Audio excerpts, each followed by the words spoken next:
खबरों के निष्पक्ष विश्लेषण के लिए सब्सक्राइब करें Janatantra TV and press the bell icon. Never miss any update.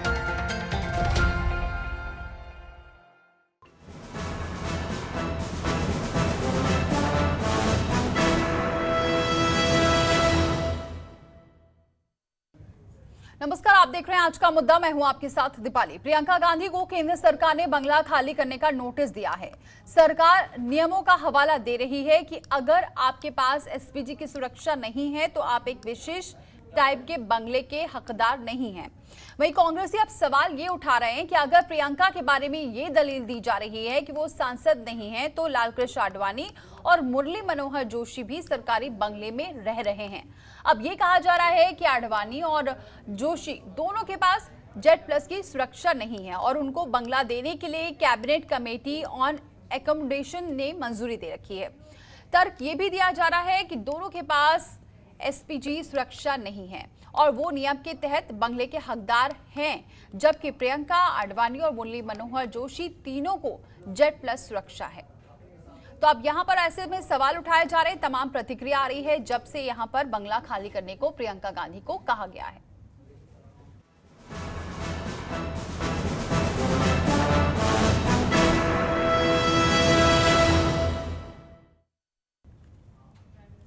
तो कल शहरी विकास मंत्रालय ने कांग्रेस महासचिव प्रियंका गांधी को एक नोटिस थमा दिया और इस नोटिस के मुताबिक उन्हें इस महीने के अंत तक लोधी रोड स्थित बंगला छोड़ना होगा। सरकार ने कहा कि अब उनके पास एसपीजी सुरक्षा नहीं है, इसलिए वो इस बंगले में रहने की हकदार नहीं है। लाजमी है, सरकार के इस फैसले से कांग्रेस के कई नेता काफी नाराज हैं।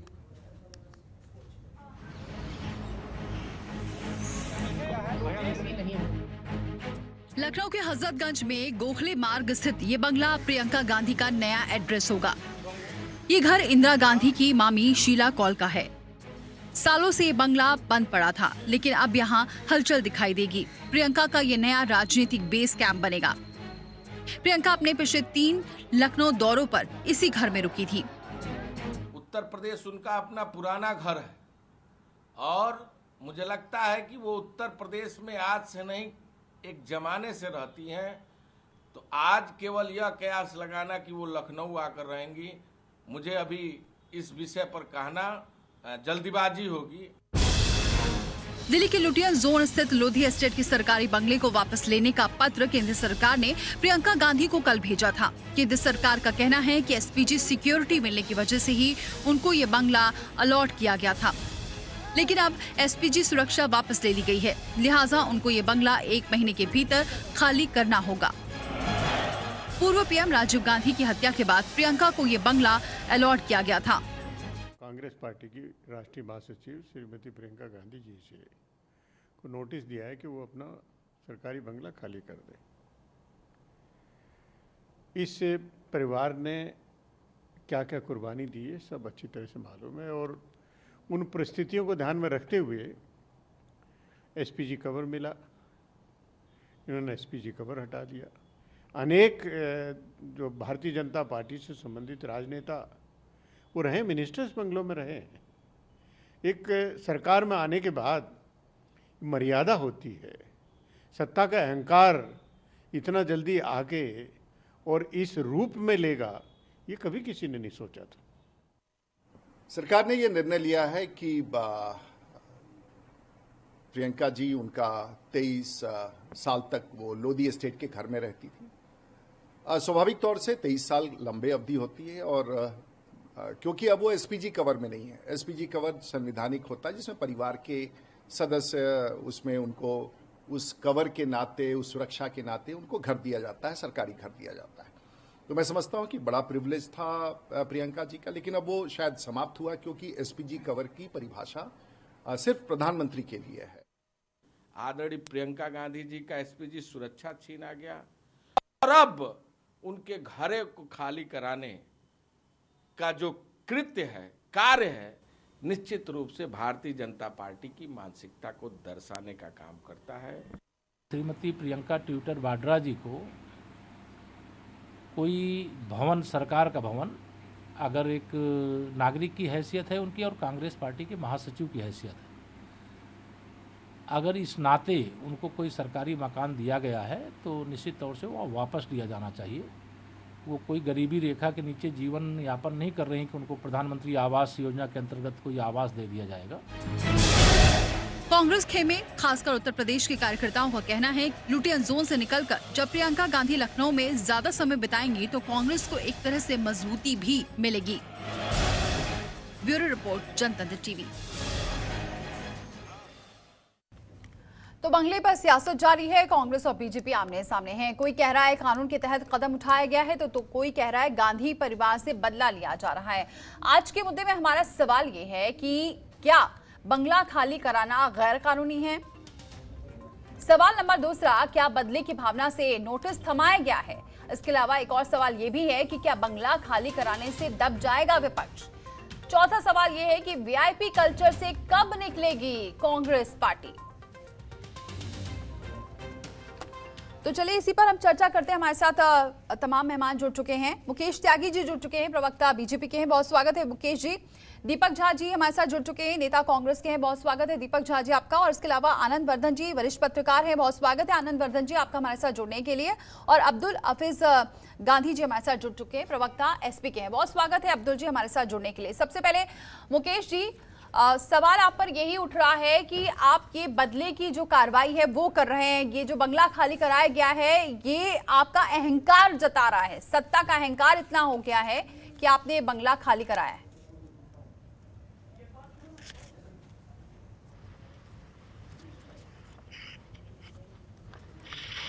मुकेश जी,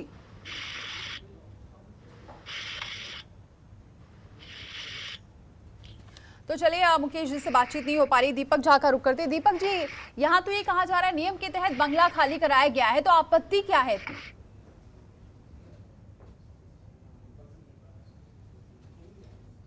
आप सुन पा रही हैं आवाज? जी बोलिए। देखिए दीपिका जी, बात ये नहीं कि नियम, देखिए अब एक कहावत है, सैया भय कोतवाल तो अब डर काहे का। सरकार भी आपकी है, सत्ता भी आपका, नियम बनाने वाले भी आप हैं, तो एक कौन बताएगा कि नियम क्या है क्या नहीं होने चाहिए नियम, ये बताइए आप मेरे को। तो सरकार की मानसिकता देखिए, अभी सरकार चाइना से लड़ नहीं पा रही है, तो घर में लोगों को परेशान करने का जो इन्होंने सिलसिला, बंगला खाली कराना ना कराना, ये सरकार का अपना एक व्यक्तिगत फैसला हो सकता है। किसी को बंगला नहीं चाहिए, किसी को घर नहीं चाहिए, एसपीजी सुरक्षा मिली हुई थी, उसके तहत उनको मिला हुआ था। ठीक है, सरकार ने घर छीन लिया है, सरकार खुश रहे, उसमें कोई दिक्कत की बात नहीं है। आज सवाल ये है कि आप देश के राष्ट्र के मुद्दों को प्रियंका गांधी और राहुल गांधी पे लाके छोड़ देते हैं कि देश की सबसे बड़ी समस्या आप लड़ना चाहते हैं प्रियंका गांधी और राहुल गांधी से। मोदी जी ये 56 इंच का सीना चाइना को दिखाते और गलवान घाटी में जो उनके सैनिक घुस आए हैं उनको खाली करवाते। मोदी जी ये 56 इंच का सीना पाकिस्तान को आंख दिखाते। मोदी जी ये 56 इंच का सीना नेपाल को दिखाते, जो कि हमारे ऊपर फायरिंग करता है बॉर्डर पे आके। तो दिखाता है कि सरकार कितनी छोटी सोच के साथ काम कर रही है। इसलिए माँ बाप पूछते हैं मुकेश जी, क्या ये छोटी सोच है आपकी जता रही है? टाइमिंग के ऊपर फिर से सवाल उठ रहे हैं कि जब जब विपक्ष आपके खिलाफ आवाज उठा रहा है, आप कुछ ना कुछ बहाना बना के कुछ ना कुछ जरूर ऐसा कर दे रहे हैं कि मुद्दे से हर कोई भटक रहा है। मुकेश जी,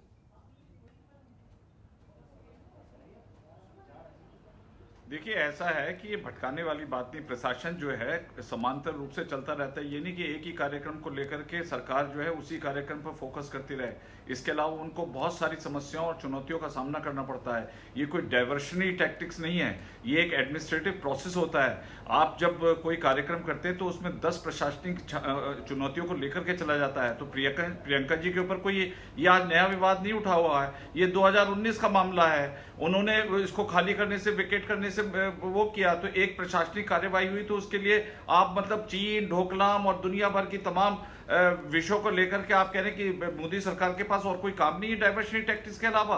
और ये तो बहुत छोटा इशू है, इस इशू से लेकर के हम इतने बड़े संक्रमण और इतने बड़े इंडिया, चाइना, पाकिस्तान को लेकर के हम इस इशू का उसका कोई मुकाबला ही नहीं। मुझे लगता है ये बेबुनियाद आर्गुमेंट कर रहे हैं। और अगर प्रियंका जी का इशू एक सामान्य इशू है, एक उन्होंने बंगला ले रखा है, इतनी बड़ी क्या आफत आ गई अगर उनको बंगला 23 साल से आनंद ले रही हैं उस बंगले का। मुकेश अगर जी, यहाँ पर लखनऊ वो जाना चाहती आपत्ति हैं, नहीं उनके है, अंदर आपत्ति के नहीं है। परिवार के अंदर में क्या मुकेश जी, यहाँ पर politics चल रही है कि आपत्ति नहीं उनको उठ रही है। लखनऊ भेजना चाह रही हैं। एक मिनट जी। यहाँ आपत्ति नहीं है, आपत्ति ये हो रही है कि यहाँ पर इतनी सारी, आप ही बोल रहे हैं कोरोना की महामारी से लोग जूझ रहे हैं, वही तो दिक्कत है। यहाँ पर जूझ इतनी सारी चीजों से ले रहे हैं, लेकिन घूम फिरा के विपक्ष के ऊपर क्यों, कांग्रेस के ऊपर आ जा रहा है। कभी यहाँ पर अभी 2 दिन पहले राजीव गांधी फाउंडेशन को लेकर सवाल उठ रहे थे, अब बंगला खाली 2 दिन से अब इस पर जूझते रहे।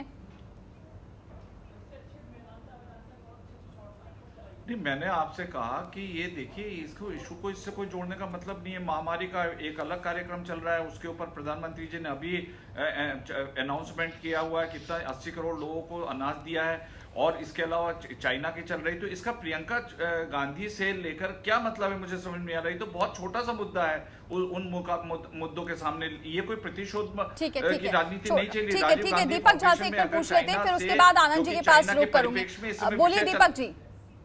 देखिए दीपाली जी, इन्होंने, मुकेश जी ने बोला कि हम कोरोना से लड़ रहे हैं, महामारी से, और हम गरीबों के लिए खाना पहुंचाने का इंतजाम कर रहे हैं। मैं एक बात और बोल देता हूं, 2014 के भाषणों में मोदी जी कहा करते थे 22 करोड़ गरीब हैं, इनको हम बिजली, पानी, घर, खाना, कपड़ा देंगे।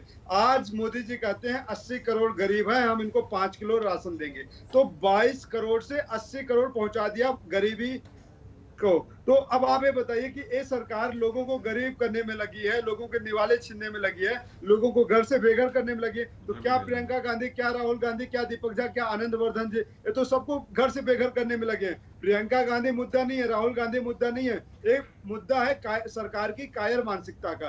ये मुद्दा है। अच्छा दीपक जी, यहाँ पर कायर मानसिकता कैसे हो गई? अगर ये नियम के तहत है, एसपीजी सुरक्षा अब नहीं है, तो उनको नहीं मिलना चाहिए बंगला। अगर ये नियम के तहत की गई है कार्रवाई, तो उसमें हर्ज क्या है? आप ही के नेता आप कह रहे हैं, ये तो अच्छी बात है कि अब प्रियंका जी कम से कम उत्तर प्रदेश में अब वो ज्यादा एक्टिव होंगी। और अब तो कार्तिक चिदम्बरम का तो ये भी ट्वीट आ गया कि वो कैंडिडेट हो सकती हैं, यहाँ पर मुख्यमंत्री की दावेदार हो सकती हैं अब उत्तर प्रदेश में। तो ये तो आपके लिए अच्छी खुशी की बात होनी चाहिए।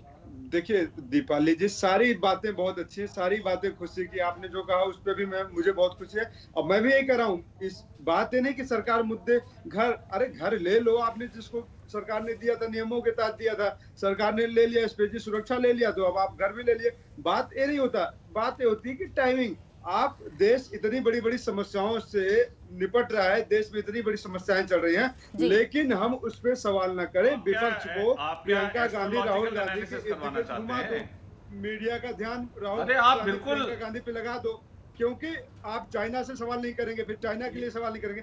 मोदी जी देखिए, का ध्यान हटेगा क्या? ये बहुत मुकेश जी, आप देखिए दीपाली जी, आप सुनने क्या, दीपाली इनको चुप कराइए, दीपाली जी इनको चुप कराइए पहले। एक मिनट बोलने के आप एक बहुत छोटी बात, मुकेश जी एक मिनट, उनको पूरी बात, मुझे इसका अफसोस है, आप जो हैं, अरे चुप करिए भाई। चलिए आप दोनों के पास आऊंगे मैं, आगे हम बढ़ेंगे। अब एक बार मैं आनंद जी का और अब्दुल जी का रुख कर लेती हूँ। आनंद जी, सवाल टाइमिंग पर तो उठ रहे हैं, लेकिन सर टाइमिंग के साथ ये भी उठ रहे हैं कि जब मुरली मनोहर जोशी जी हैं, लाल कृष्ण आडवाणी जी हैं, वो भी ना आप सांसद हैं ना मंत्री हैं, उनको अभी तक बंगला अलॉट किया गया है, कोई उन पर बात नहीं की गई है। फिर यहाँ पर प्रियंका गांधी को बंगले से खाली कराने की बात की जा रही है, ठीक है नियम की है, लेकिन फिर नियम हर सबके लिए एक जैसा क्यों नहीं होता है? दीपाली जी, सबसे पहले तो मैं ये बता दूं कि अगर कोई नियम गलत है और उसकी वजह से किसी का बंगला खाली कराया जा रहा है, तो ये लॉजिक कभी नहीं हो सकता है कि इसकी वजह से उनका बंगला खाली ना कराया जाए। अगर नियम के तहत प्रियंका गांधी को बंगला नहीं मिलना चाहिए तो उनको खाली कराया जा रहा है, तो इसमें कोई गलत बात नहीं है। और चूंकि आडवाणी जी और मुरली मनोहर जोशी जी को भी गलत ढंग से दिया हुआ है, तो ये इस वजह से उनको रहा जाए, ये कोई लॉजिक नहीं है मेरे हिसाब से। अब मुरली मनोहर जोशी और आडवाणी जी का भी, अगर वो इंटाइटल नहीं है, मुझे इसकी जानकारी नहीं है, तो उनका बंगला भी खाली होना चाहिए। ये तो रही एक बात बंगला खाली होने की। लेकिन जो पॉलिटिकल बात आप लोग कर रहे हैं कि इसका पॉलिटिकली क्यों हो रहा है, मैं एक चीज सिर्फ आपको याद दिला दूं। 1977 में जब इंदिरा गांधी चुनाव हारी, और ये मैं कंपैरिजन नहीं कर रहा हूं, इंदिरा गांधी का और प्रियंका गांधी का कंपैरिजन करना ठीक भी नहीं है, वो बहुत बड़ी नेता थी लेकिन जब इंदिरा गांधी चुनाव हारी तो उनके पास दिल्ली में कोई जगह नहीं थी। और उसको इस तरह से भी देखा जा सकता है कि देश के लोकतंत्र के लिए एक बहुत बड़ी बात थी कि देश का एक जो इतने लंबे समय तक जिसने राज किया था, उसके पास अपना घर नहीं था। और उस समय कुछ लोगों ने, खास करके चरण सिंह ने, ये इंसिस्ट किया कि इनका घर खाली करवाया जाए। तो जयप्रकाश नारायण और चंद्रशेखर, ये दो लोगों ने, जिसको कहते हैं they put there foot down, कि ये खाली नहीं हो सकता है। उसके बाद वो एक कांग्रेस के सहयोगी मित्र के यहाँ, राज्यसभा के मेंबर थे, उनके यहाँ उन्होंने जाके रहा, और ये उस समय हुआ कि इसमें कुछ रेंट दिया जाएगा। कहना मैं ये चाह रहा हूं कि अगर इस तरह की बात अगर राजनीतिक रूप से होती है, तो मुझे तो लगता है कि आज बीजेपी ये गलती कर रही है, क्योंकि आज तक हिंदुस्तान में इसका विक्टिमाइजेशन एक कार्ड हो जाता है। तो अगर ये हो गया और अगर उसका नरेशन ये कहीं से बन गया कि उनको किसी भी तहत या किसी विरोध के वजह से निकाला गया है, तो मुझे लगता है पॉलिटिकल फायदा तो उसका सिर्फ और सिर्फ प्रियंका गांधी को। जी बिल्कुल। अब्दुल हाफिज जी, आप तो बहुत अच्छे से जानते होंगे, क्योंकि जो बंगला पॉलिटिक्स है वो बहुत ज़्यादा सुर्खियों में नहीं थी जब अखिलेश यादव का बंगला खाली कराया गया था, क्योंकि पहले भी बंगले खाली कराए गए थे, लेकिन जिस तरीके से उनके साथ हुआ, जैसे बंगला खाली कराया गया उसके बाद जिस तरीके से आरोप रहा, क्या लगता है ये बंगला खाली कराना भी एक दबाव की राजनीति में आ जाता है? दीपाली जी, मैं एक बात कहना चाहता हूं कि जहां तक बंगला पॉलिटिक्स की बात है, तो भाजपा और कांग्रेस एक ही समान हैं। ये दोनों माहिर हैं बंगला पॉलिटिक्स में, और आज की जो भाजपा है वो कल की कांग्रेस है। क्योंकि अगर बंगला छीनने की बात हो, या ईडी या सीबीआई या अन्य जो सरकारी एजेंसियां हैं उसके दुरुपयोग की बात हो, तो कांग्रेस भी भाजपा से पीछे नहीं है। जो कृत्य कांग्रेस ने किए हैं पास्ट में, वो आज भाजपा कर रही है। किसने सिखाया है भाजपा को ये सारी चीजें? कांग्रेस ने। और इसलिए हम दोनों को दोषी मानते हैं जहां तक बंगला पॉलिटिक्स है। देखिए, अभी आप देखिए कि प्रियंका जी का बंगला खाली कराने पर बहुत ज्यादा हो हल्ला मचाया जा रहा है, लेकिन अगर आप राजस्थान की तरफ जाएंगे तो आप देखिए कि उपराष्ट्रपति भैरव सिंह शेखावत जी जो 20 साल से रह रहे थे राजस्थान में, उनके भी बंगला खाली कराकर जो है राजनीतिक द्वेष की भावना से काम किया जा रहा है। इसी तरह से भाजपा के राज्यसभा सांसद हैं डॉक्टर किरोड़ी लाल मीणा जी, 17 साल से वो रह रहे थे बंगले में, वो भी अशोक गहलोत की सरकार उनसे खाली कराने के प्रयास कर रही है। तो जो काम भाजपा दिल्ली में कर रही है वही काम कांग्रेस जो है वो जयपुर में कर रही है। तो ये दोनों ही जो पॉलिटिकल पार्टी है वो समान है। और अगर भाजपा नैतिकता की बात करती है तो मैं आपको बताऊं कि जब गृह मंत्री थे राजनाथ सिंह जी और कल्याण सिंह जी जब राज्यपाल थे, तब भी उत्तर प्रदेश की राजधानी लखनऊ में इनके सरकारी आवास हुआ करते थे। तो आज नैतिकता की दुहाई भारतीय जनता पार्टी ना दे, और मध्य प्रदेश के अंदर आप जाइए, अभी भी उप मुख्यमंत्री जो मुख्यमंत्री रहे हैं उनके लिए घरों का आवंटन है भोपाल के अंदर। तो दिल्ली के अंदर आप खाली कराएंगे लेकिन भोपाल के अंदर देंगे, दिल्ली के अंदर आप खाली कराएंगे और लखनऊ के अंदर खाली कराएंगे, लेकिन भोपाल के अंदर वही सुविधाएं आप देंगे, और अपने नेताओं की सुविधाएं राजस्थान के अंदर आप चाहेंगे। तो देखिए, ना तो नैतिकता के आधार पर भारतीय जनता पार्टी खरी उतरती है और ना ही नियमों के आधार पर भारतीय जनता पार्टी खरी उतरती है। क्योंकि मैं आपको सैकड़ों ऐसे उदाहरण दे सकता हूं जहां पर अपात्र लोगों को दिल्ली के अंदर घरों का आवंटन किया गया है। तो ऐसा बिल्कुल नहीं हो सकता कि एक व्यक्ति के लिए नियम बनाएं आप और वही नियम दूसरे व्यक्ति पर लागू ना हो। तो हम इसीलिए दोनों ही दलों से इस मामले पर दूरी बनाए हुए हैं, और हम कहते हैं कि ना तो सरकारी एजेंसियों का दुरुपयोग होना चाहिए और ना ही नियमों का दुरुपयोग होना चाहिए। नियम और कानून सबके लिए समान होना चाहिए, ऐसा समाजवादी पार्टी मानती है। जी बिल्कुल, इसका जवाब लेते हैं। यहाँ पर मुकेश जी जवाब दीजिए, उसके बाद दीपक जी का भी रुख करूंगी, क्योंकि यहाँ पर नैतिकता की जो बात दुहाई आप दे रहे थे ये तो आप पर भी लागू होती है।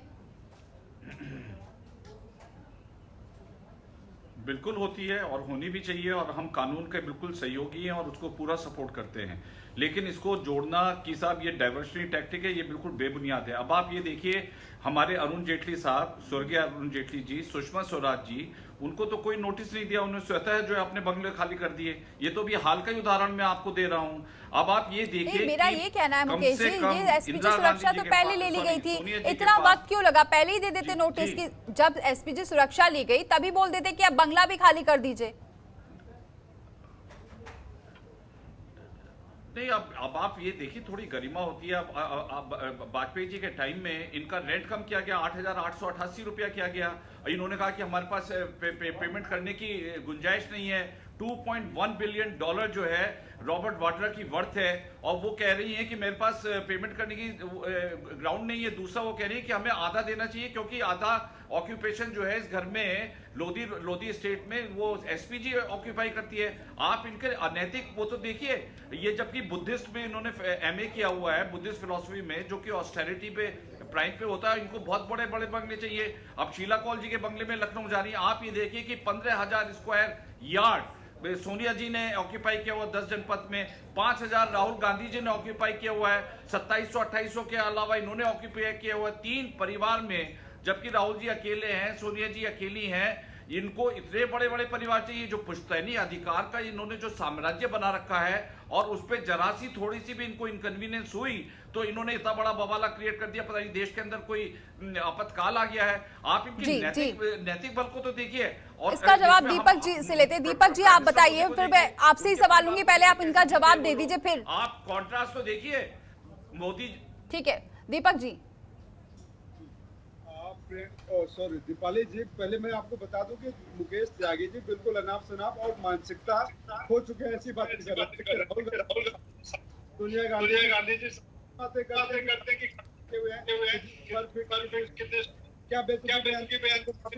सांसद को घर मिला हुआ है सरकारी कोटे से, या मुकेश त्यागी ने अपने घर से दिया है, ये बताए भाजपा के लोग, ये बताएं कैसी बेहुदा बातें करते हैं। प्रियंका गांधी को नियम के तहत घर दिया गया था, आज आप नियम के तहत घर ले लिया है। क्या सम्मान करिए, रहमो करम की बात कैसे करते हैं? बेतुकी बातें, बेबुनियाद बातें मुकेश त्यागी जी ना करें यहाँ पे चैनल पे बैठ के। दूसरी बात मैं कहता हूँ, सुषमा स्वराज जी, श्रीमान स्वर्गीय अरुण जेटली जी, इन्होंने घर खाली कर दिया। ऐसे कई सारे लोग। मुकेश जी एक एक करके बात करेंगे तो पूरी बात सामने आ पाएगी। एक मिनट दीपक जी को बोलने दीजिए, फिर आप बोलिएगा। दीपक जी बोलिए। चुनाव लड़ने के बाद, चुनाव न लड़ने के बाद या हारने के बाद सिर्फ भाजपा के यही नेता दो नेता नहीं है, कई सारे कांग्रेस के नेता हैं, कई अन्य दलों के नेता हैं जो घर खाली कर देते हैं। प्रियंका गांधी जी चूंकि कभी न सांसद रही हैं, न कभी विधायक रही हैं, न कभी राज्यसभा, न कभी लोकसभा, मुकेश त्यागी को पता होना चाहिए, उनको एसपीजी प्रोटेक्शन के तहत घर दिया गया था। एसपीजी सुरक्षा हटाने वाली कौन है? मोदी सरकार है।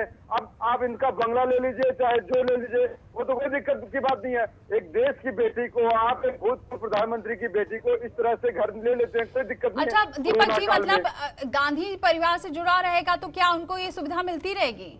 आप ये भी कैसे बोल रहे हैं, या आप ये कैसे बोल रहे हैं? क्योंकि ये तो नियम है एसपीजी नहीं, ये तो बोला ही जा रहा है कि एसपीजी सुरक्षा नहीं है तो नहीं मिलेगा बंगला। तो आप ये कैसे कह सकते हैं कि पूर्व प्रधानमंत्री की बेटी है तो फिर इसका मतलब उन्हें बंगला मिला रहेगा? मेरा कहने का मतलब यह है दीपाली जी कि अगर पूर्व प्रधानमंत्री की बेटी है, उनके आतंकवादियों घटनाओं में उनकी हत्या हुई, जिसकी वजह से उनको एसपीजी प्रोटेक्शन मिला, उसके बाद हर 5 साल में, हर 3 साल में आप एक मुआयना करते थे कि एसपीजी प्रोटेक्शन के लिए अवेलेबल है कि नहीं है, इनको देना चाहिए कि नहीं। अब मोदी जी ने कह दिया कि नहीं देना है एसपीजी प्रोटेक्शन, आप घर ले लीजिए, हम आपका स्वागत करते हैं, बहुत बधाई के पात्र है भाजपा की सरकार की, प्रियंका गांधी का घर ले लिया। इससे बड़ी जीत और कुछ नहीं हो सकती भाजपा की। परंतु हम सवाल करते हैं चीन के लिए, हम सवाल करते हैं पाकिस्तान पे, हम सवाल करते हैं नेपाल पे।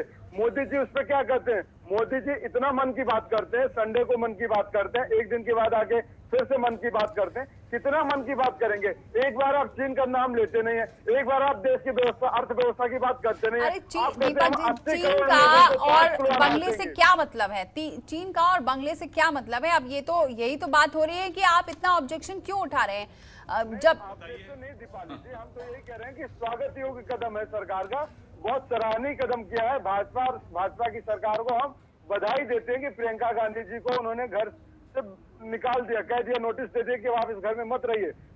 बात खत्म हो गई, मुद्दा खत्म हो गया। सराहनीय कदम था, इसलिए कांग्रेस कार्यकर्ता सड़कों पर उतर रहे हैं, विरोध कर रहे हैं। दीपक जी एक मिनट, अगर सराहनीय कदम था फिर तो विरोध की कोई बात ही नहीं होनी चाहिए थी। कोई यहाँ पर ऐसी हमने शुरू में ही कहा दीपाली जी, मैंने आपके साथ जैसे जुड़ा, मैंने कहा सरकार का निर्णय है, हम स्वागत करते हैं, परंतु सरकार ने किन वजहों से लिया, सरकार वो स्पष्ट कर दे। सरकार ने वो स्पष्ट नहीं किया, एसपीजी का बताया है, एसपीजी किस वजह से हटाया गया वो सरकार बता दे। ठीक है, चलिए आनंद जी का रुख करते हैं। आनंद जी, वाकई क्या आप मानते हैं? लिया और क्या लिया? मुकेश जी एक सेकंड लौटूंगे आपके पास। आनंद जी, लगता है कि ये पिछले कुछ दिनों से ये बहुत आरोप लग रहे हैं सभी पार्टियों पर जैसा कि अभी अब्दुल जी भी बता रहे थे कि एक बंगला पॉलिटिक्स तो बहुत पुरानी है, लेकिन साथ में ये एजेंसियों का भी नाम आ जाता है। जब भी यहाँ पर आरोप प्रत्यारोप का दौर या फिर कोई सवाल जवाब, बहुत किसी पर दबाव आ जाता है सरकार पर, तो उन पर सरकारी एजेंसियों का दुरुपयोग करने का आरोप लगने लगता है या फिर ये बंगला पॉलिटिक्स शुरू हो जाती है।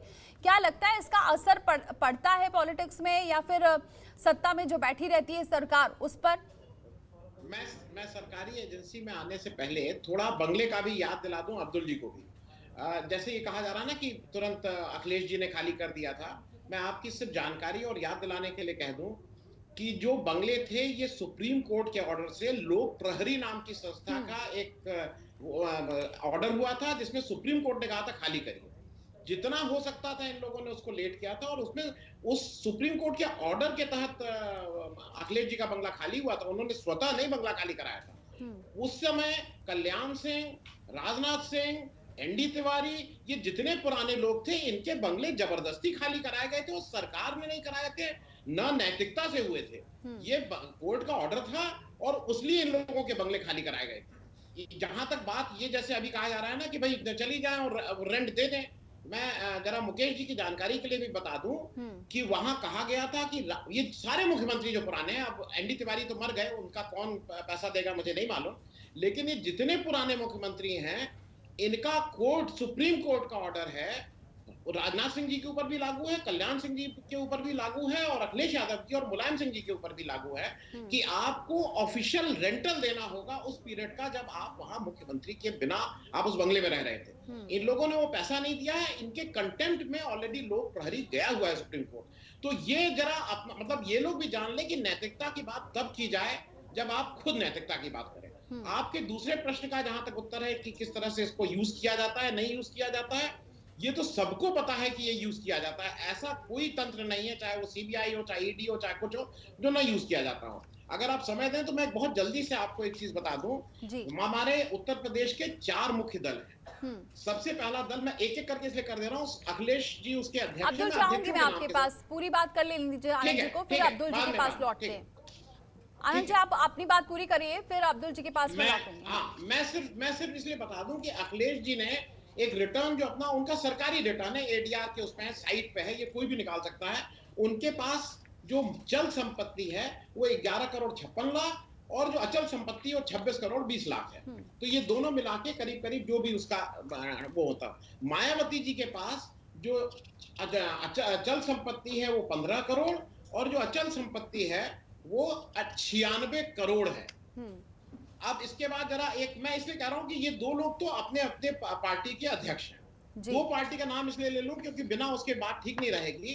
उधर भाजपा के जो एक पुराने अध्यक्ष थे उस समय के, उनके लड़के जय शाह जी थे और जय शाह जी की एक कंपनी थी जिसने 2013-14 में, मैं जल्दी से इसलिए बता दूं कि सबको एक उसमें कर लो, जय शाह जी की जो कंपनी थी उसने 12-13 में एक कंपनी उनकी थी जिसका लॉस हुआ था 6,230, 13-14 में 1,724, 14-15 में उसका प्रॉफिट हुआ था 18,000, टोटल रेवेन्यू आया था 50,000 और अगले साल जैसे ही सरकार बनी केंद्र में और अध्यक्ष आपके पिताजी हुए, 80 करोड़ रुपया, एक 50,000 रुपए जिसका रेवेन्यू था उसका 80 करोड़ रुपया का टर्नओवर हुआ। एक ये, दूसरी तरफ रॉबर्ट वाड्रा जी हैं। रॉबर्ट वाड्रा जी के इसलिए मैं उनके डिटेल्स नहीं बता रहा हूं क्योंकि वो ऑलरेडी उनकी ईडी और सीबीआई, यानी कि सरकारी जो वीआईपी कल्चर है उसका दुरुपयोग भी होता रहा है, ये साफ तौर से नजर आ रहा है। तो चर्चा को हम आगे बढ़ाएंगे, लेकिन सबसे पहले आपको बताएं, यहाँ दिल्ली में कांग्रेस कार्यकर्ताओं ने प्रियंका के बंगले को खाली कराने को लेकर विरोध प्रदर्शन भी किया है, क्योंकि एक तरफ तो ये कहा जा रहा है कि ये स्वागत योग्य कदम है, सराहनीय कदम है, लेकिन दूसरी तरफ विरोध कैसे जताया जा रहा है इसकी तस्वीरें भी आप जरा देखिए।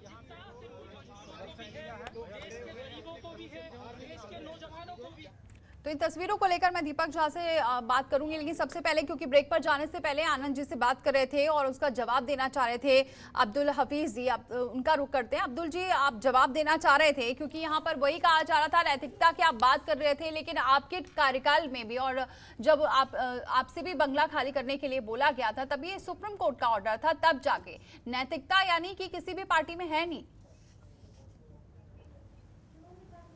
देखिए दीपाली जी, यहाँ नैतिकता का सवाल नहीं है, क्योंकि जो आनंद जी बात कर रहे हैं, शायद आनंद जी क्योंकि उत्तर प्रदेश से हैं, आनंद जी को पता होगा कि जब सुप्रीम कोर्ट ने रूल निरस्त नहीं किया था, उससे पहले वो कानूनन है। और सिर्फ अखिलेश जी को नहीं, सिर्फ मुलायम सिंह जी को नहीं, बल्कि जितने भी पूर्व मुख्यमंत्री थे, चाहे वो कल्याण सिंह जी रहे हों या राजनाथ सिंह रहे हों, हर किसी को बंगला अलॉटेड था, कानूनन बंगला अलॉटेड था। और जिस दिन सुप्रीम कोर्ट ने कहा कि ये कानूनन नहीं है, उसके बाद सभी ने इस आदेश का पालन किया और बंगले खाली किए गए। मैं ये सवाल पूरे देश से पूछना चाहता हूं कि यदि कोई चीज बंगला रखना अगर उत्तर प्रदेश के अंदर कानूनन नहीं है, तो मध्य प्रदेश के अंदर क्यों हो जाएगा, राजस्थान के अंदर क्यों हो जाएगा, या दूसरे प्रदेशों के अंदर क्यों नहीं हो जाएगा? तो सुप्रीम कोर्ट को भी अगर कोई आदेश पारित करना चाहिए था, तो मैं समझता हूं कि अगर लोक प्रहरी गई थी तो उस आदेश में कहना चाहिए था कि ये सिर्फ उत्तर प्रदेश पे लागू नहीं होगा, ये सभी राज्यों पे लागू होगा। तो मध्य प्रदेश के अंदर भी खाली होने चाहिए थे, जयपुर के अंदर भी खाली होने चाहिए थे। तो ये तो बिल्कुल ही मैं समझता हूं कि नहीं होना चाहिए कि उत्तर प्रदेश पे तो कोई रूल लागू हो, लेकिन बाकी प्रदेशों पे रूल लागू नहीं हो। और मैं इस बात को दोबारा कहना चाहूंगा कि माननीय अखिलेश यादव जी या दूसरे लोग तब तक बंगला रखे हुए थे जब तक वो कानूनन था, लेकिन जैसे ही सुप्रीम कोर्ट ने कहा कि ये गैर कानूनन है, हम सभी ने उस आदेश का पालन किया और बंगले खाली कराए गए थे। और जहां तक अभी आनंद जी ने सवाल उठाया था आय को लेकर, तो मैं समझता हूं कि ये आय का जो पूरा का पूरा ब्यौरा है, ये इलेक्शन कमीशन को भी दिया जाता है और जो दूसरी एजेंसीज हैं, इनकम टैक्स है, उनको बार बार जो है ब्यौरा दिया जाता है। जिसको भी आपत्ति होती है वो अपनी आपत्ति दर्ज करती है, उसके बाद जो है उत्तर दिए जाते हैं। तो सारी की सारी चीजें खुली हुई हैं, कहीं छुपी नहीं है। लेकिन अगर इसके आप बरक्स देखें तो जो इलेक्टोरल बॉन्ड की जो व्यवस्था भारतीय जनता पार्टी ने लागू की है, वो बिल्कुल ही जो है पारदर्शी नहीं है। और इसके तहत ये हो रहा है कि 95% फंड भारतीय जनता पार्टी को जा रहे हैं। तो ये गैर पारदर्शी जो व्यवस्था है इलेक्टोरल बॉन्ड के थ्रू, ये भारतीय जनता पार्टी लेकर आई 2017 में। माननीय ये मुद्दों पे बाद में बात करेंगे, लेकिन अब्दुल जी ये बताइए, अब प्रियंका जी वहां पर परमानेंट एक तरफ से कह सकते हैं वहां शिफ्ट होने जा रही हैं, अभी भी वो काफी मुद्दों पर एक्टिव नजर आई हैं। क्या लग रहा है कि अब एसपी को एक और चुनौती मिलने जा रही है प्रियंका गांधी से? दीपाली जी, ऐसा पहली बार नहीं है कि प्रियंका जी उत्तर प्रदेश में एक्टिव हैं। प्रियंका जी हमेशा रायबरेली और अमेठी में अपनी माताजी और अपने ब्रदर की कंपेयरिंग करती रही हैं। और अभी उनको उत्तर प्रदेश का चार्ज भी दिया गया था, 40 लोकसभाओं की उनको जिम्मेदारी भी दी गई थी। तो प्रियंका जी उत्तर प्रदेश का जहां तक सवाल है, प्रियंका जी हमेशा एक्टिव रही हैं और उनका स्वागत है, क्योंकि भारत के नागरिक के तौर पर प्रियंका गांधी कहीं भी एक्टिव हो सकती हैं, कहीं पर रह सकती हैं, उनको कानूनन पूरा अधिकार है और हम इस चीज का स्वागत करते हैं। और जहां तक राजनीति की बात है, तो चाहे वो प्रियंका जी हो, कांग्रेस हो, भारतीय जनता पार्टी हो या दूसरे दल हो, समाजवादी पार्टी हमेशा लड़ी है मुद्दों को लेकर और आगे भी लड़ेगी। ठीक है मुकेश जी, ये जो बात सामने आ रही है कि जब यहाँ पर कांग्रेस कुछ भी आवाज उठा रही है, उसको किसी ना किसी तरीके से दबाने की कोशिश हो रही है।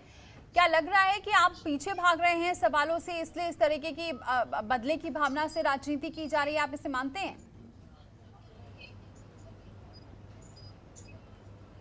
नहीं दीपाली जी, बहुत ही उपासनीय ये लांछन है। मुझे लगता नहीं है कि मोदी सरकार एक बहुत सशक्त सरकार है और चुनौतियों को मुकाबला करने के लिए उनके अंदर तमाम वो शक्ति है जो एक प्रधानमंत्री के अंदर होनी चाहिए, बल्कि ये आदर्श प्रधानमंत्री हैं। और आप ये देखिए कि प्रधानमंत्री 24 घंटे में से 20 घंटे लगातार काम कर रहे हैं। मैं इसलिए बोल रही हूँ क्योंकि जब भी प्रियंका गांधी ने उत्तर प्रदेश में जिस मामले में वो एक्टिव हुई, बढ़ चढ़कर उन्होंने आवाज उठाई, तब कुछ ना कुछ ऐसा हुआ कि दबाने की कोशिश हुई। चाहे अभी कुछ दिन पहले वो मजदूरों का ही मामला क्यों ना हो, बस से रिलेटेड क्यों ना मामला हो, जो मजदूरों को बसेस से भेजा जा रहा था, वो राजनीति सबने देखी, उसको लेकर भी अब तुरंत आवाज उठाई गई। शाहजहांपुर का जब मामला था तब भी ऐसा हुआ। तो ऐसा लग रहा है कि आपको भी लग रहा है कि आगे आने वाले दिनों में एक बड़ी चुनौती हो सकती है, उससे पहले ही हम यहाँ पर दबाने की कोशिश करें? बिल्कुल नहीं दीपाली जी, आप बस की तो षड्यंत्र को आप समझती हैं। राजस्थान में इन्होंने क्या किया, वहां के छात्रों को तो लौटाया नहीं, और यहाँ पर 1000 बस को लेकर के इन्होंने जो जिस प्रकार का यहाँ पर एक तमाशा किया है, जो बिल्कुल बेबुनियाद और खोखला है। तो ये खोखले विषयों को उठा करके सरकार का ध्यान आकर्षण करना चाहते हैं। कभी सरेंडर मोदी कह देते हैं, कभी चौकीदार मोदी कह देते हैं। इस प्रकार की भाषा और शैली का इस्तेमाल ये लोग करते हैं मोदी जी के प्रति। उनके प्रधानमंत्री के संवैधानिक अधिकार पे ये उपहास बनाते रहते हैं, मजाक बनाते रहते हैं। अभी आप ये देखिए डिफेंस के अंदर कितनी बड़ी चुनौती, अगर रफेल आज हमारे पास होता तो कितना बड़ी शक्ति हम लोगों की एज मिलती, लेकिन उन्होंने लगातार टीका टिप्पणी करके देश की नीतियों को खोखला करने का प्रयत्न किया। मुझे इस बात का नहीं कि आप राष्ट्रीय मुद्दों को उठाइए, आप विपक्ष होने के नाते विपक्ष का रोल अदा करिए, लेकिन अगर आपकी नीयत और नीति में कहीं पे ठोस है कि आप सरकार को कमजोर करना चाहती हैं, सरकार की जो रणनीति है या देश के जो सरहद है उनको कमजोर करना चाहते हैं, तो वहां पर हम लोगों का ऑब्जेक्शन है। हम वैसे ऑब्जेक्शन नहीं उठा रहे। आप हमसे कंस्ट्रक्टिव अपोजिशन करिए, आप हमें सलाह दीजिए, आपका लेकिन इनकी जो इंटेंशन है दीपाली जी, इंटेंशन ये है कि मोदी जी के लेकिन ये बंगले पे बात करिए ना। देखिए मुकेश जी, यहाँ बातचीत ये हो रही है जब 2015 में केंद्रीय मंत्री जो पूर्व मंत्री रह चुके हैं सुब्रमण्यम स्वामी को उन पर उनको सुरक्षा का हवाला देते हुए बंगला दिया गया था। यहाँ तो पूरी बात फिर अमित शाह की भी बात आती है। 2014 में ना वो मंत्री थे ना वो सांसद थे, तब भी वो 8 कमरे वाले बंगले में रह रहे थे। तो वो दौर आप लोग क्यों भूल जाते हैं? और फिर यहाँ पर जो टाइमिंग को लेकर सवाल उठ रहे हैं वो इसी वजह से उठ रहे हैं। देखिए जो भी हो रहा है वो कानून के क्षेत्र अधिकार के अंदर है, कोई भी ऐसा आर्बिट्रेरी नहीं हो रहा। अब अडवाणी जी को आपने इशू उठाया, उनको अलॉटमेंट किसी आधार पे दिया गया, इंटेलिजेंस रिपोर्ट के आधार पे दिया है। जोशी जी को 22 जुलाई 22 तक दिया गया है। तो ये सभी के पीछे आधार कानून है, कोई ऐसे आर्बिट्रेटरी उठाकर के किसी को नहीं पकड़ा दिया। पर अंतर यह है कि प्रियंका गांधी जिन्होंने कोई चुनाव नहीं जीता, सिवाय गांधी परिवार में होने के नाते उनको इतना बड़ा अधिकार मिला हुआ कि उनको अगर यहाँ से शिफ्ट लखनऊ कर रहे हैं, उनकी आंतरिक पॉलिटिक्स हो सकती है कि प्रियंका गांधी को दिल्ली के कार्य क्षेत्र में हस्तक्षेप न करना जाए, लखनऊ भेज करके, अब नहीं तो उनको एमपी भी बना सकते थे।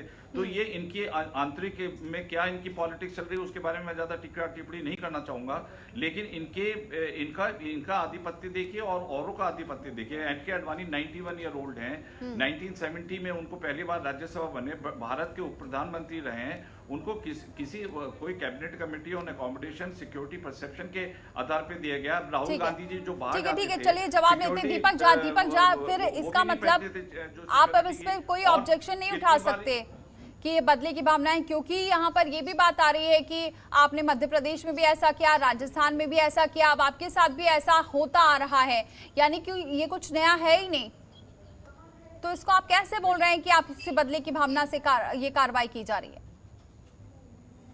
यहाँ बैठ के 10-5 मिनट आपके उसमें पूरा का भाषण दिए, जैसे नरेंद्र मोदी जी की वो मतलब तारीफ पे तारीफ किए जा रहे हैं, चर्चा कर रहे हैं प्रियंका गांधी के बंगले पे। बात यह है कि आडवाणी जी के उम्र का हवाला दे दिया, आडवाणी जी कब सांसद बने उसका हवाला दे दिया, प्रियंका गांधी को बोल दिया कि न सांसद है न एमएलए है। किसी प्रधानमंत्री की बेटी थी, वो प्रधानमंत्री के परिवार के 2 लोग आतंकवादी हमलों में मारे गए, जिस वजह से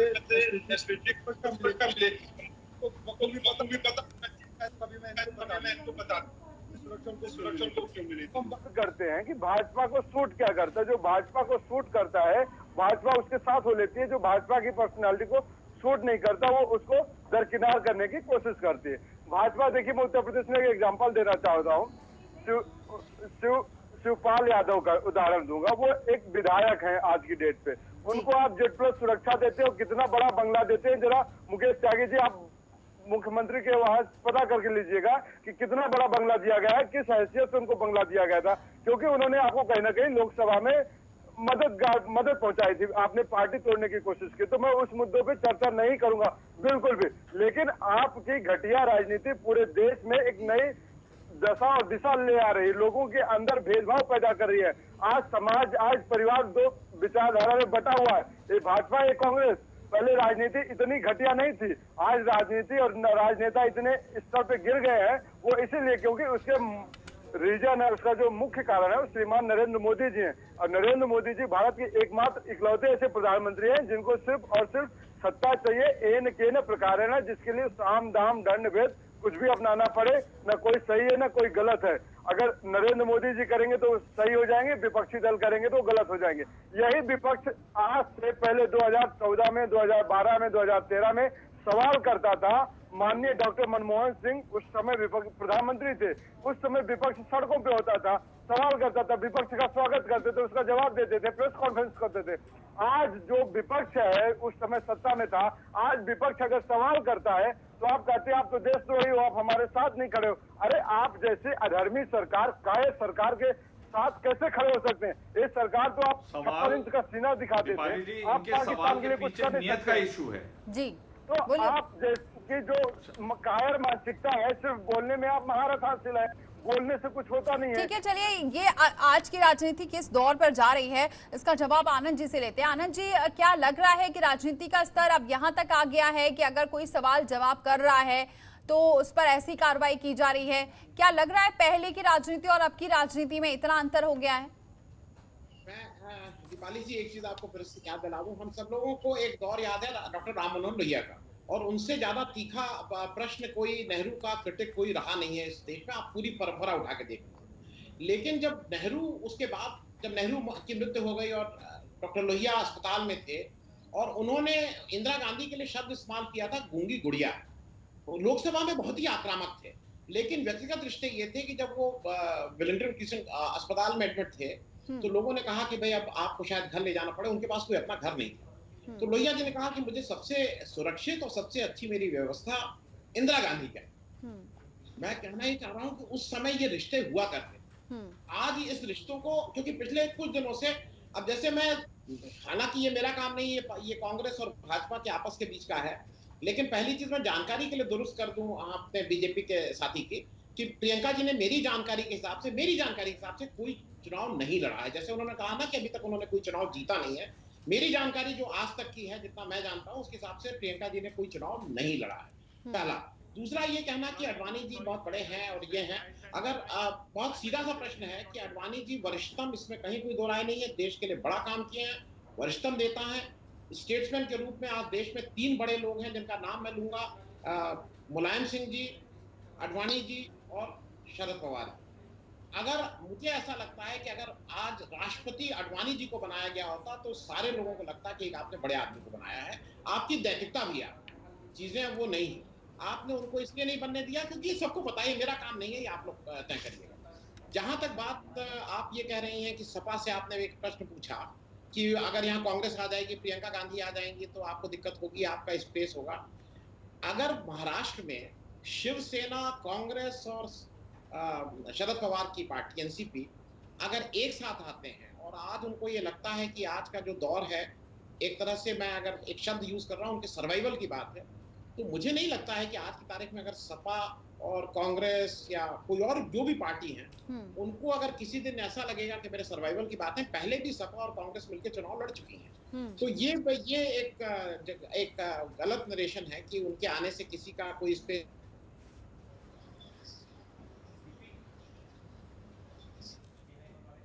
ठीक है आनंद जी, लौटूंगी अब आपके पास। अब्दुल जी का रुख करते हैं। अब्दुल जी, यानी कि अब क्या लगता है आगे आने वाले दिनों में क्या स्थितियां बनती नजर आ रही, क्योंकि आनंद जी बोल रहे हैं कि अब प्रियंका गांधी के आने से, और वो भी इतिहास में रहा है, कभी भी गठबंधन हो जाता है स्थितियां में, तो ये जो अभी चीजें समीकरण दिखती नजर आ रही है, तो आगे आने वाले दिनों में क्या यहाँ पर अब, क्योंकि पहले अधिकतर उत्तर प्रदेश में देखा जाता था एसपी बीएसपी थी, फिर बाद में बीजेपी, अब कांग्रेस भी वहां पर अब उसका अच्छी स्थिति में नजर आएगी, क्योंकि जिस तरीके से पिछले कुछ दिनों में देखा गया, प्रियंका गांधी हर एक मुद्दे पर इतने आगे रही, फ्रंट फुट पर रही, बल्कि वहां आप थोड़े जरूर पीछे नजर आए थे।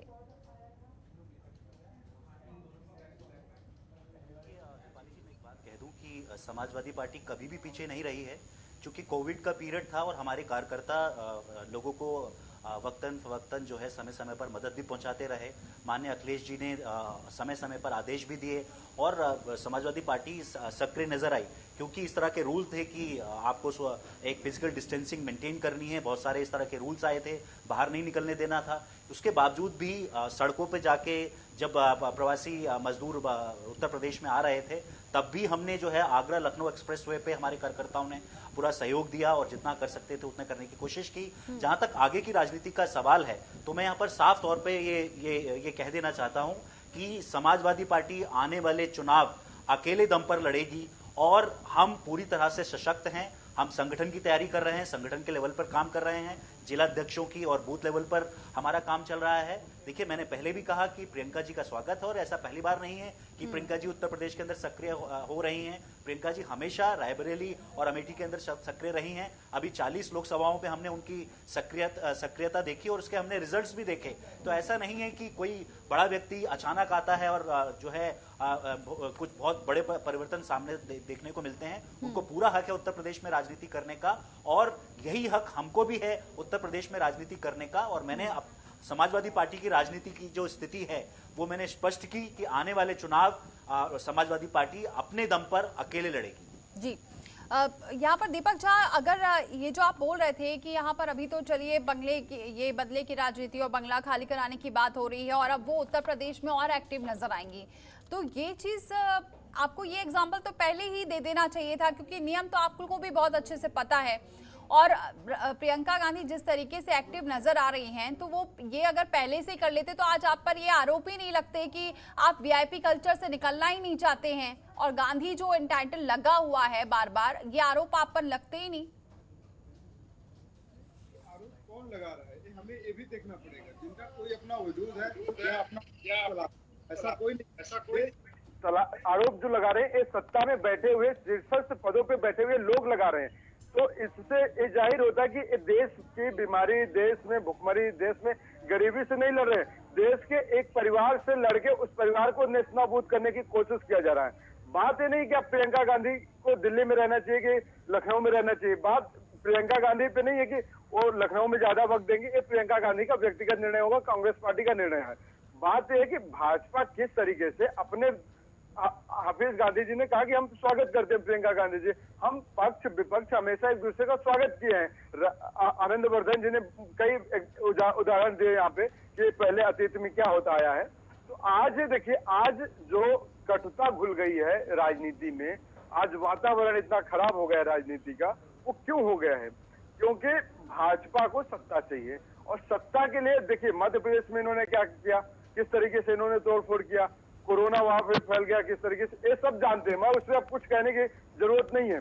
तो प्रियंका गांधी घर छोड़ देती या न छोड़ देती, जब उनको सुरक्षा के तहत मिला हुआ था, सुरक्षा हट गई, सरकार ने वापस ले लिया, ये तो मुद्दा ही नहीं है। मुद्दा अब ये होता है कि सरकार किस तरीके से बदलेगी, किस तरीके से प्रतिशोध, घृणित मानसिकता की बात मैं करता हूँ। बदला कैसे हो गया ये भी आप ही तो आप खुद ही आप सवाल कर ले रहे हैं कि अगर एक तरफ मैं बदला बता रहा हूँ आपको, क्योंकि प्रियंका गांधी जी उत्तर प्रदेश में एक्टिव है, उनको लगता है कि इनको प्रियंका गांधी को रोका जाए, इनकी जो इमेज बन रही है उत्तर प्रदेश में उसको डेंट पहुंचाया जाए, उनको कहा जाए कि भाई ये देखो घर पे कब्जा करके बैठी हुई थी, हम घर छीन रहे हैं। भाजपा इसको इस तरीके से प्रचारित करे। प्रियंका गांधी जी का कोई स्टेटमेंट आया क्या कि मैं घर नहीं छोड़ूंगी, कि मेरे साथ अन्याय हुआ, कि अत्याचार हुआ? कहीं ऐसा प्रियंका गांधी जी ने कुछ नहीं कहा। प्रियंका गांधी जी ने बिल्कुल कहा कि ठीक है, स्वागत है भैया, आपने घर दिया, अब आप ले लीजिए। आपका मतलब होता है सरकार, जो सरकार ने घर दिया था, भारत सरकार ने अब घर वापस ले लिया है। न मेरे घर की बपौती थी कि मैं देता, न नरेंद्र मोदी जी के घर की बपौती कि न नरेंद्र मोदी जी देंगे,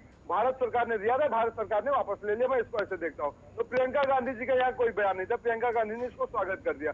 अब इन्होंने क्या किया कि प्रियंका गांधी को एक चक्रव्यूह में घेरने का प्रयास कर रहे हैं। अच्छा, आपने भी बोला, आपने बोला कि प्रियंका गांधी ने कोई बयान नहीं दिया, तो क्या ये माने कि ये जो विरोध चल रहा है, फिर ये क्या है? जो बड़े बड़े नेता पीएल पुनिया, अजय लल्लू, ये सब जो बयान दे रहे हैं, प्रतिक्रिया वो दे रहे हैं, भले प्रियंका गांधी ने कुछ नहीं दिया, फिर तो किसी को भी विरोध नहीं जताना चाहिए था। देखिए, विरोध तो यही है बात, अजय लल्लू या बड़े नेता जो भी बोल रहे हैं बयान, वो इसलिए कह रहे हैं कि सरकार किस तरीके से, किस तरह से कानून बनाती है। पारदर्शिता की जब हम बात करते हैं, मोदी जी ट्रांसपेरेंसी की बात करते हैं, तो ट्रांसपेरेंसी कहाँ गई? श्रीमान अमित शाह जी को आपने 2014 में अध्यक्ष बना के टाइप 8 का बंगला दे देते हैं अकबर रोड पे। किसके कहने पे दे दिया? आप कहाँ के विधायक थे? क्या थे वो विधायक को आप बंगला देते हैं क्या? कैसे, किस अधिकार से दे दिया? ये देश जानना चाहेगा, मैं भी जानना चाहता हूँ। ठीक है, वो तो मेरे पास समय कम है, इससे जल्दी से मुकेश जी से इसका आंसर ले लेते हैं। मुकेश जी, अब टाइमिंग पे जो सवाल उठ रहे हैं कि आगे भी ऐसे ही नई नई चीजें लाते रहेंगे या फिर जो विपक्ष लगातार सवाल कर रहा है उसका जवाब भी साफ साफ दिया भी जाएगा?